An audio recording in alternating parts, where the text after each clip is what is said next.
April মাস সিংহ রাশির ব্যক্তির সাথে 10ই এপ্রিল বুধ গ্রহ বক্রী হয়ে মীন রাশিতে প্রবেশ করবে।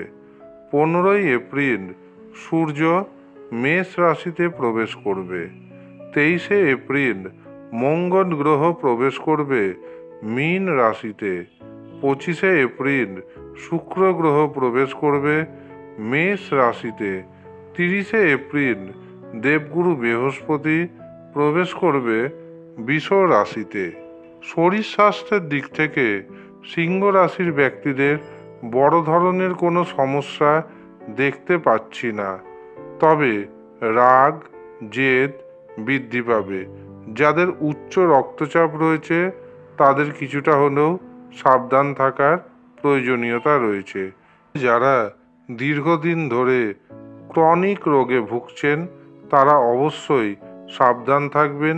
এছাড়াও যারা গর্ভবতী নারী রয়েছেন তাদেরও বিশেষভাবে সাবধান থাকতে হবে। এই মাসে আপনার রাগ জেদ অত্যাধিক হারে বৃদ্ধি পাবে। রাগকে এবং জেদকে নিয়ন্ত্রণে রাখার চেষ্টা করুন। বিদ্যার্থীদের জন্য এই মাস যথেষ্ট শুভ দেখতে পাচ্ছি। যারা উচ্চশিক্ষা করছেন, গবেষণা করছেন, সায়েন্টিস্ট রয়েছেন, রসায়ন বিভাগ নিয়ে পড়াশোনা করছেন তাদের জন্য খুবই শুভ। যারা সন্তানের কারণে মানসিক দুশ্চিন্তায় রয়েছেন তাদের মানসিক দুশ্চিন্তা এবার কমবে। সন্তানের কর্মে উন্নতির যোগ দেখতে পাচ্ছি। যারা প্রেম সম্পর্কে রয়েছে তাদের প্রেমে রোমান্টিকতা বৃদ্ধি পাবে। এই সময় আপনারা যথেষ্ট আনন্দে দিন অতিবাহিত করবেন।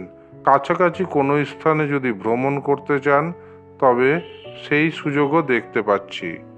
দীর্ঘদিন ধরে যারা পাত্রপাত্রী দেখাশোনা করছেন তাদের উদ্দেশ্যে জানাবো, এই মাসে পাত্রপাত্রী দেখাশোনা করুন।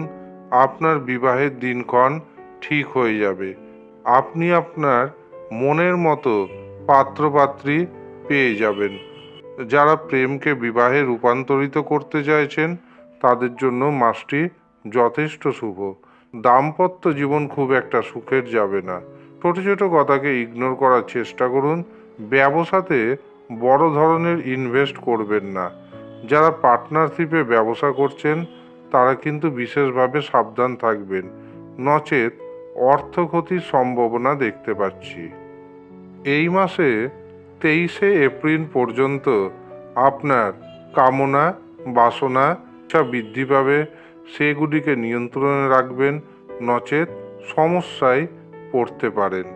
আপনি যদি এই মাসে কোনো দামি জিনিস কিনতে চান, সেটি যদি ভোগ্য জাতীয় পণ্য হয় তবে অবশ্যই 25শে এপ্রিলের পর কেনাকাটা করার চেষ্টা করুন। যারা বেকার রয়েছেন বেকারদের কর্মপ্রাপ্তির যোগ আসবে। সন্তানের কর্মে উন্নতির যোগ দেখতে পাচ্ছি। যারা চাকরি করেন চাকরিতে পদোন্নতির যোগ, জায়গা পরিবর্তনের যোগ কিন্তু পূর্ণ মাত্রায় রয়েছে। এই মাসে আপনার ছোটোখাটো দুর্ঘটনার যোগ রয়েছে। সাবধানে গাড়ি চালাবেন এবং সাবধানে রাস্তা পারাপার করবেন। এই মাসে আপনি প্রতিদিন সকালে ঘুম থেকে উঠে স্নান করে শুদ্ধ বস্ত্র পরিধান করে গণেশজির উপাসনা করুন। ওম গাং গণপতয়ে নমঃ এই মন্ত্রটি 108 বার জপ করুন। শনিবার ও মঙ্গলবার দিন হনুমান চালিসা পাঠ করুন, হনুমানজির উপাসনা করুন।